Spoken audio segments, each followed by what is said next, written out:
On se retrouve pour cette nouvelle semaine. Cette semaine, lundi... Putain, mon père, il doit être tellement fier de moi comme devoir faire ça. Lundi, j'étais malade. Lundi, j'étais collé. Lundi, je n'ai même pas envisagé de faire du sport. Lundi, vraiment, c'était mort. On est lundi. Et je suis malade.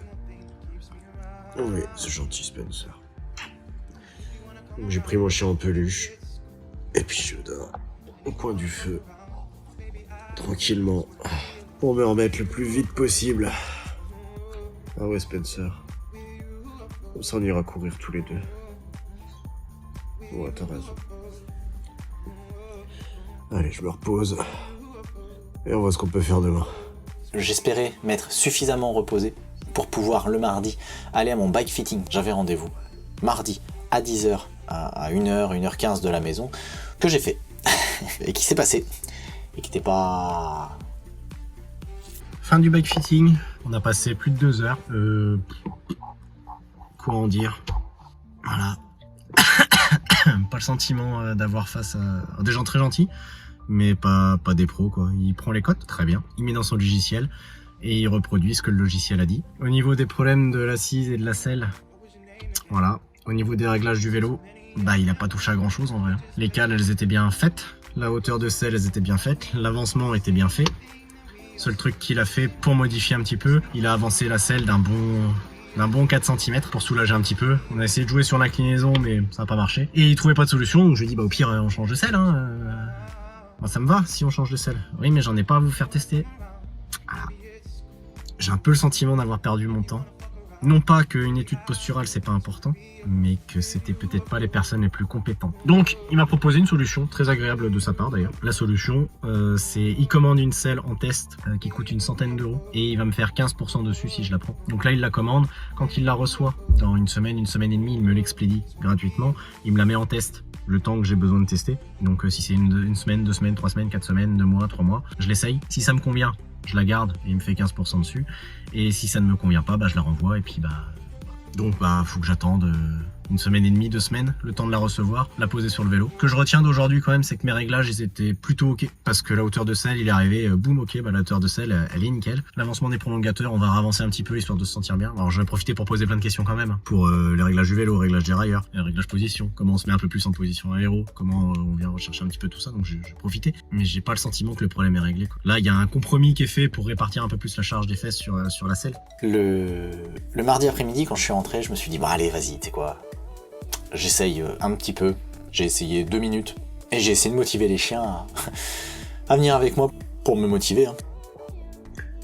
Spencer, on va courir.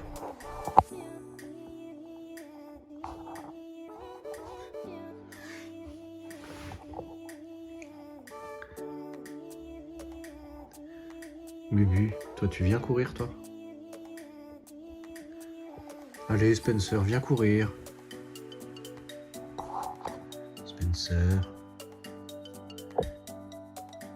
Parce que j'étais encore un petit peu malade. Et à ce moment-là, il m'est venu une super question. C'est, est-ce que c'est bénéfique de s'entraîner quand on est malade ou pas? Il y a la vieille croyance qui dit que de toute façon, quand on s'entraîne, on fait sortir tout le mal de nous et puis on récupère beaucoup mieux. Et puis il y a l'autre qui dit, ouais, mais non, en fait, quand tu es malade, repose-toi, parce que toute l'énergie que tu vas mettre dans ton corps pour progresser, faire les adaptations, etc., c'est de l'énergie que ton corps n'aura pas pour se remettre de sa maladie. Donc, comme je ne savais pas, j'ai cherché des études médicales, des études scientifiques, pour voir ce que la science en disait, tout ça. Et la science, elle en dit pas grand-chose, en vrai. Et le seul truc que j'ai trouvé vient de 1998. Alors, grosso modo, je prends des nombres raccourcis, c'est pas exactement ça, mais c'est pour avoir l'idée.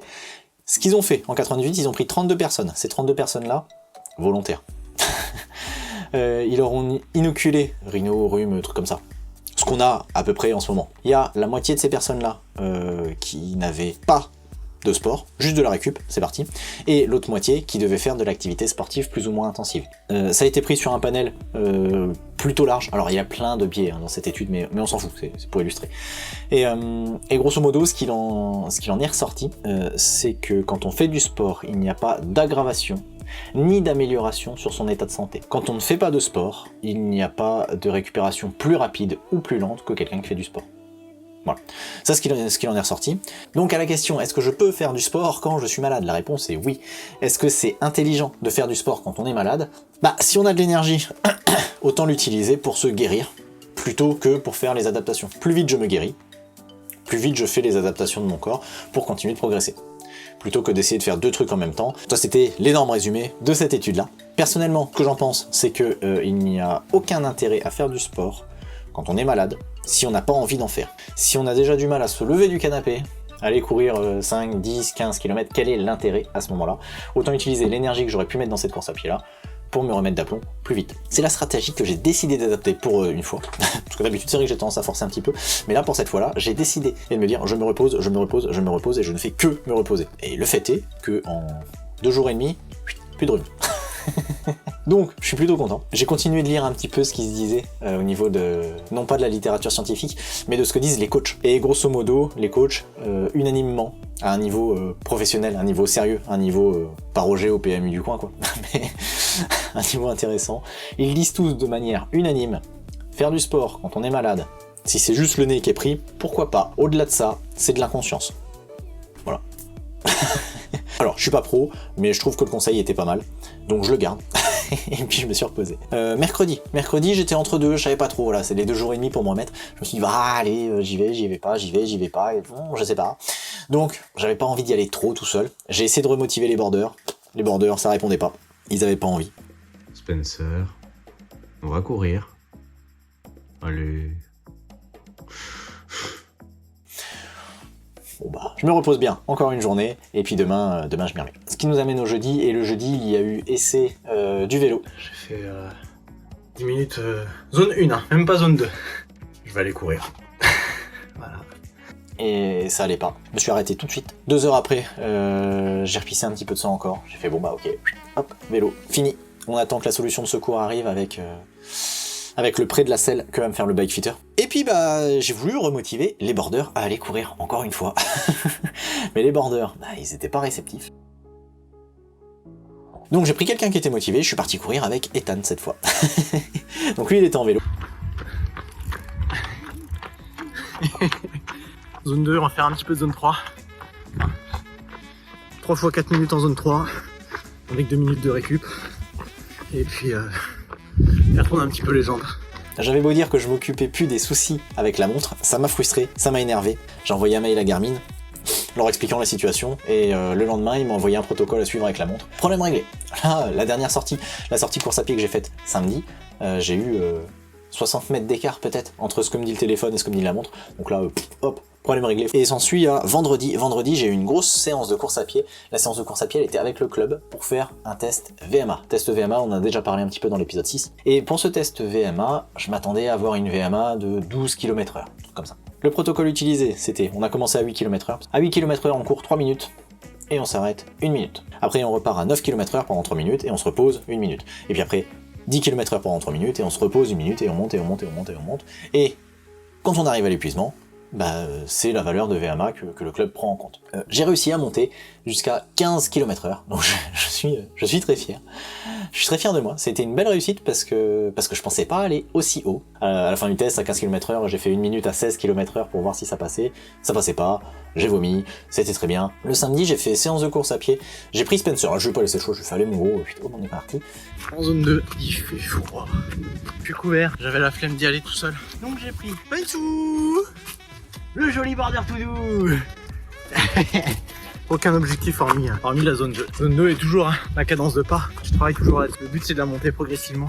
La bas rythme pour augmenter l'économie de course. Donc aujourd'hui, on se presse pas. Et ce qui s'est passé, c'est que mon corps m'a dit attention, tu es encore très fatigué. Alors ça, je le vois comment? Bah, par ma courbe de fréquence cardiaque. Ça monte, ça monte, ça monte, ça monte, ça monte, ça monte, ça monte, ça monte, ça monte. Ça ne fait que monter. Et l'allure ne bouge pas. Et ça, bah, ça ment pas. Ça, c'est c'est simplement mon corps qui me dit non, non, attention, là, t'es encore très fatigué. Donc là, l'effort que tu me demandes, je monte. Et ça, c'est signe de manque d'entraînement, fatigue avancée. Donc je me suis pas pris la tête, j'ai fini le tour. Le tour était très agréable au ressenti. Mais ouais, la fréquence cardiaque qui montait. Je suis bon, bah, c'est pas grave, tant pis. Cette séance-là n'est pas forcément utile, mais elle m'a fait plaisir. Ça m'a fait du bien de courir un petit peu, donc je me suis dit, bah, ok, c'est ok. Voilà, sans plus. Et puis dimanche, dernier jour d'entraînement de la semaine, le dimanche ça s'est bien passé. J'avais décidé d'aller à la piscine. Seul souci, c'est que je suis encore un peu fatigué. Donc je suis parti à la piscine, puis arrivé dans l'eau, j'essaie de sortir ma séance et merde, je l'ai oublié à la maison.